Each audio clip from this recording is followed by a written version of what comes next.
Friends, स्वागत है आप सभी को हमारे यूट्यूब चैनल आकृति टॉक में। फ्रेंड्स, आज का जो हमारा टॉपिक है वो है अस्तित्ववाद। इसके पहले हम लोग प्रयोजनवाद के बारे में पढ़े थे।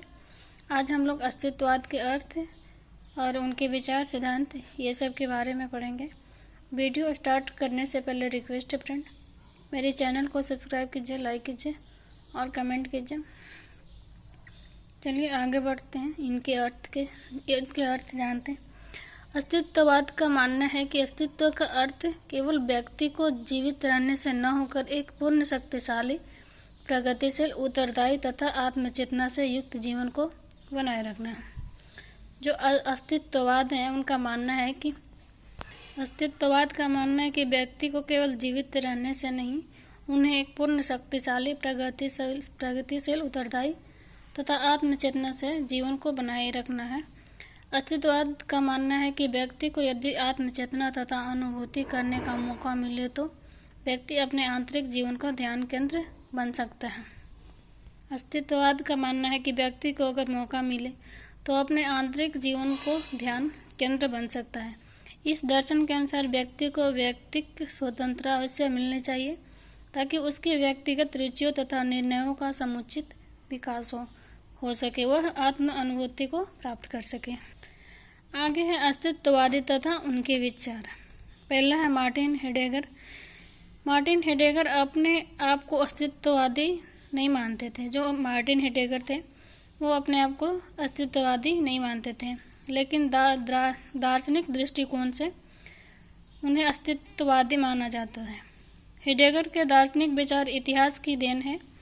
इनके जो विचार है जो इतिहास की देन है और इनके विचारों का प्रमुख स्रोत प्राचीन यूनानी इतिहास रहा है।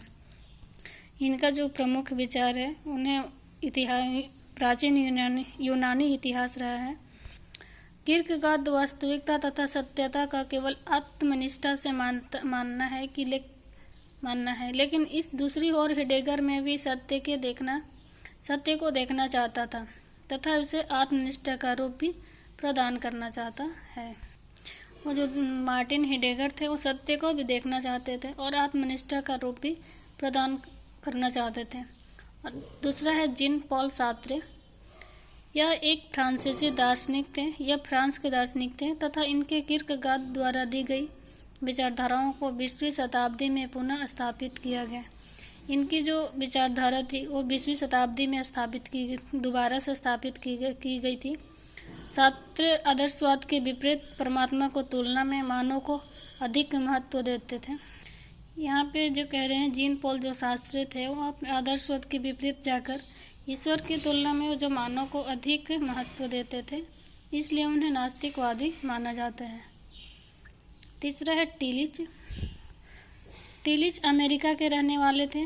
टिलिच कहाँ के रहने वाले थे? वो अमेरिका के रहने वाले थे तथा इन्होंने वास्तविक रूप में सोरेन किर्केगार्ड का अनुयायी कहा जाता है। टिलिच पूर्ण रूप से अस्तित्ववाद में विश्वास करता था।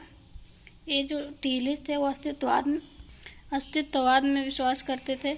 इस कारण उन्हें एक पूर्ण अस्तित्ववादी दार्शनिक माना जाता था, इसलिए उन्हें अस्तित्ववादी दार्शनिक माना जाता था। और अगला है अस्तित्ववादी के सिद्धांत। अस्तित्ववादी के सिद्धांत के बारे में जानेंगे। पहला पॉइंट है अस्तित्ववाद के अनुसार सत्यम, शिवम तथा सुंदरम का मूल्य व्यक्ति के स्वयं के अतिरिक्त इच्छा शक्ति पर आधारित है। यह जो यहाँ जो कह रहे हैं कि स्वयं के अलावा ये अतिरिक्त इच्छा शक्ति पे आधारित है, स्वयं की इच्छा शक्ति पे आधारित है। और दूसरा पॉइंट है प्रत्येक व्यक्ति के लिए सत्यम, शिवम तथा सुंदरम का अर्थ तथा मूल्य भिन्न होता है। यहाँ जो कह रहे थे प्रत्येक व्यक्ति के लिए जो सत्यम, शिवम तथा सुंदरम का जो अर्थ है वो अलग अलग होता है। और तीसरा पॉइंट है इसके अनुसार सत्यम, शिवम तथा सुंदरम के संबंध में कोई अंतिम तथा सर्वमान्य परिउत्तर नहीं दिया जा सकता है। चौथा पॉइंट है व्यक्ति के आत्म के माध्यम से ही उसका वास्तविक अस्तित्व निर्मित होता है। यहाँ व्यक्ति के आत्म से ही माध्यम से ही उसका वास्तविक अस्तित्व निर्मित होता है। पांचवा है अस्तित्ववाद का मानना है कि सभी प्रकार का ज्ञान आत्मनिष्ठ तथा विषयगत होता है। अब आगे बढ़ते हैं अस्तित्ववाद की शैक्षिक भूमिका का योगदान। इसका पहला पॉइंट है, अस्तित्ववाद ने शिक्षा के क्षेत्र में विशेष रुचि दिखलाई है।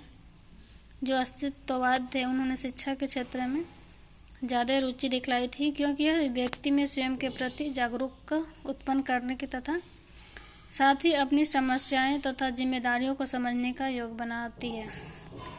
शिक्षा जो है व्यक्ति को स्वयं के प्रति जागरूक बनाती है और उनकी जो भी समस्या होती है उनकी जिम्मेदारियों को समझने का योग बनाती है। और दूसरा पॉइंट है, अस्तित्ववाद बाल केंद्रित शिक्षा का समर्थन करता है, अर्थात वह व्यक्तिवादी का प्रबल समर्थक है। जो अस्तित्ववाद है जो बाल केंद्रित शिक्षा है उसे समर्थन करती है। तीसरा पॉइंट है, यह दर्शन शिक्षा में संबंधित व्यक्तिगत उद्देश्यों को समर्थन करता है तथा साथ ही उनका प्रतिपादन भी करता है। चौथा पॉइंट, अस्तित्ववादी पाठ्यक्रम को समर्थन करता है जो मानव को आत्मज्ञान प्रदान करे तथा स्वयं को पहचानने में के योग्य बनाए।